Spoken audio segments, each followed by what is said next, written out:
TV ప్రసారాలను నిలిపివేయటం చట్టరీత్యా నేరం.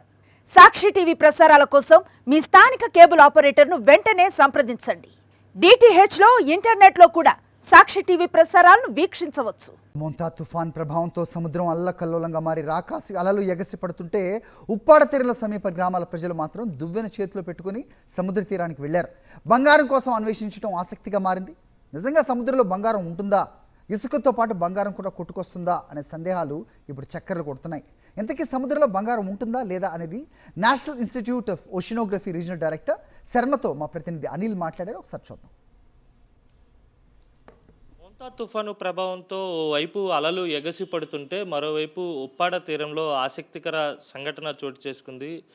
బంగారాన్ని అన్వేషిస్తూ అక్కడున్న సమీప గ్రామాల ప్రజలంతా కూడా దువ్వెన పట్టుకుని ఇసుకలో బంగారాన్ని వెతికేటువంటి ప్రయత్నం చేశారు. వాస్తవంగా సముద్రంలో బంగారం అనేది ఉంటుందా, ఆ సాయిల్ ద్వారా లేకపోతే వచ్చేటువంటి శాండ్ ద్వారా ఏమైనా ఇసుక వస్తుందా, వాటర్లో ఏమైనా బంగారం ఉంటుందా అనేది తెలుసుకుందాం. మనతో పాటు NIO రీజనల్ డైరెక్టర్ శర్మ గారు ఉన్నారు, మాట్లాడదాం.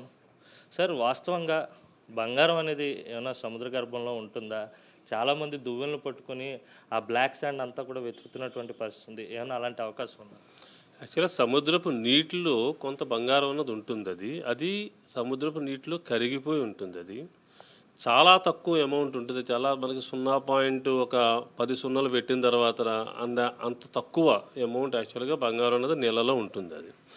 అది ఏవి పార్టికులర్ ఫామ్లో ఉండదు. అది మనం ఏమైనా మన శాండ్ నుంచి మనం విడదీద్దాం ఉంటే మాత్రం అది అటువంటిది ఎప్పుడు అంత బంగారం మనకి ఎప్పుడు సముద్రపు నీటి యొక్క ఇసుకలో మాత్రం ఎప్పుడు కనిపించదు.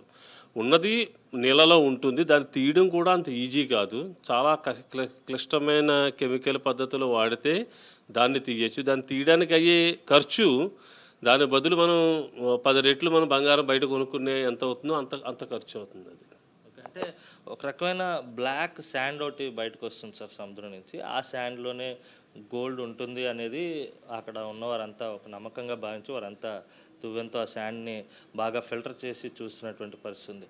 అసలు ఆ బ్లాక్ శాండ్ ఎందుకు వస్తుంది? దానిలో ఏమైనా నిక్షేపాలు ఏమైనా ఉండేటువంటి? బ్లాక్ శాండ్ రావడానికి కారణాలు చాలా ఉంటాయి. అవి కొన్ని చోట్ల కొద్ది పొల్యూటెంట్ వల్ల కూడా కొంత బ్లాక్ శాండ్ వస్తుంది. కొంత టైటానియం లాంటి కొన్ని మెటల్స్ ఉండడం వల్ల బ్లాక్ శాండ్ వస్తుంది. సో ఈ శాండ్ రావడానికి అక్కడ ఉన్న జియోలాజికల్ పరిస్థితుల మీద ఆధారపడి ఉంటుంది. కానీ దాంతోపాటు గోల్డ్ వస్తుంది అన్నది మాత్రం నిజంగా అది నమ్మశక్యంగా మాత్రం కాదు. అంటే చాలామంది ఇప్పుడు అక్కడ జరిగిన ఆ సన్నివేశం చూసిన తర్వాత నిజంగా బీచ్లో ఇసుక దొరుకుతుందేమో అని చాలామంది ప్రయత్నాలు కూడా మొదలు పెట్టేటువంటి అవకాశం ఉంటుంది. వాళ్ళందరికీ మీరు ఏం చెప్తారు? ఇప్పుడు ఉప్పాడ రీజియన్లో ఎక్కువ భూమి అక్కడ కోత ఎక్కువ జరుగుతుండడం వల్ల ఎవరికైనా ఎప్పుడైనా అంత ముందు ల్యాండ్ ఫాల్ జరిగినప్పుడు ఎవరిదైనా చిన్న బంగారం దొరుకుంటుండొచ్చు. అదేదో సముద్రంలోంచి వస్తుందని కానీ ఇసుకలోంచి వస్తుందని కానీ వాళ్ళ యొక్క అపోహ అయి ఉండొచ్చు, ఒకరిద్దరు దొరికి ఉండుంటే. కానీ సముద్రపు ఇసుకలో మాత్రం ఎటువంటి బంగారం దొరకడానికి ఛాన్సెస్ మాత్రం ఏవీ లేవు. అంటే మనకు అందుతున్న సమాచారం ప్రకారం 50 ఏళ్ల కిందట కోతకు గురయ్యో లేకపోతే తుఫాను ప్రభావంతో అక్కడ ఉన్న కొన్ని ఇల్లులు కొంతమంది కొట్టుకుపోయి అక్కడ చనిపోయినటువంటి పరిస్థితి. ఆ ఇంట్లో ఉన్న బంగారం కానీ లేకపోతే అక్కడ వెళ్ళిపోయిన వారు బంగారం కానీ ఉండొచ్చు అని అంటున్నారు. ఒకవేళ లోతుకి వెళ్ళిపోద్ది కదా సార్, మరి బయటికి తిరిగి వచ్చే అవకాశం ఉంటుందా?